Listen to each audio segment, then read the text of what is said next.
Hello everyone, welcome back to Wayside School, Beneath the Cloud of Doom. We are on chapter 19 today. It's called Push Downs. Looks like he's trying to do a push up, but we'll see what a push down is. Stephen lay on the playground, surrounded by his classmates. He grunted as he pushed down on the blacktop with all of his might. Nothing happened. "You can do it," urged Mauricia. "Push harder, Stephen," encouraged Joe. Stephen pushed harder. He grunted louder. Still nothing. Lewis, the yard teacher, blew his whistle. "What's going on here?" he asked as he made his way to Stephen. "Stephen is trying to do a push down," said Damien. "You mean a push up," corrected Kathy. "Why do you have to be so opposite all the time?" asked Damien. "Stephen isn't pushing up, he's pushing down. So he can go up," said Myron. Kathy didn't mean to be opposite. She discovered she liked being nice and having friends. She just really thought they were called push-ups. Yay for Kathy. "How many has he done so far?" asked Lewis. "None," said Jason, "but he's trying really hard." Lewis kneeled and then patted Stephen on the back. "Keep at it, Stephen," he encouraged. "Every day you'll get a little stronger. In a month, I'll bet you'll be able to do 5 push-downs."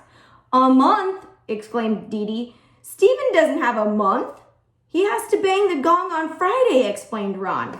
Lewis raised one eyebrow. His mustache twitched. "I guess he really is the best principal ever," he muttered. "What?" asked Mac. "Never mind," said Lewis. "Push hard, Stephen. The mallet is made of solid iron." Stephen grunted louder than ever. He didn't move.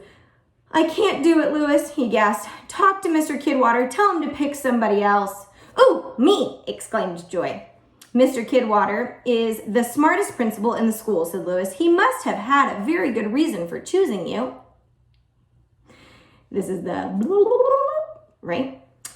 "Would you like to donate a toenail or maybe a fingernail?" Mrs. Jewell asked. So this was when Mr. Kidswater came into the room to pick a kid, right? Mr. Kidswater examined his nails. "No, I'm still using mine. I need a student to bang the gong on Friday." The next thing he knew, all the little brats had their arms in the air and they were making strange noises like ooh, ooh, and me, me. "You're the best principal ever," someone shouted. Those were the magic's words. He turned to see who had shouted them when suddenly he saw her, that awful girl who had given him that awful face. "You," he boomed, pointing at Dana. Dana had a mosquito bite on her ankle, however, and at that moment she bent down to scratch it. Stephen sat behind Dana. So he really meant to pick Dana because she had done that weird thing with her face that caused him to have the face, that caused Dr. Pickle to have the face. But she had bent down. Stephen has chosen to bang the gong. Back to... He lay on the blacktop staring at the awful cloud. "I'm doomed," he moaned. "Look, Stephen, I don't know what will happen on Friday," Lewis admitted. "I don't know if you'll hit the gong or drop the mallet on your toe, but I know this, you have to try, or else you will regret it every day for the rest of your life. And remember, you hear a gong, your heart will and whenever you hear a gong, your heart will fill with terrible sadness." "You really don't hear gongs all that often," Myron pointed. "I mean, except here." "Even if you make $1 million someday," Lewis continued, "you could buy your own gong and hit it every day all alone in your great big mansion, but it won't be the same." "That's so sad," said Leslie. Paul sniffed back a tear.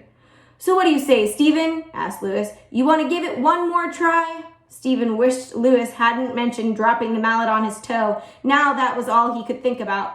He sighed and then rolled back over. He pushed as hard as he could. "You can do it, Stephen," urged Allison. "Push," said Jason. "Up," encouraged Kathy. "I mean down. I mean up. Now she was really confused. Stephen rose an inch off the ground, then collapsed. Everyone cheered. "One more," urged Lewis, "and then we'll go to the monkey bars and do some pull downs." Bye.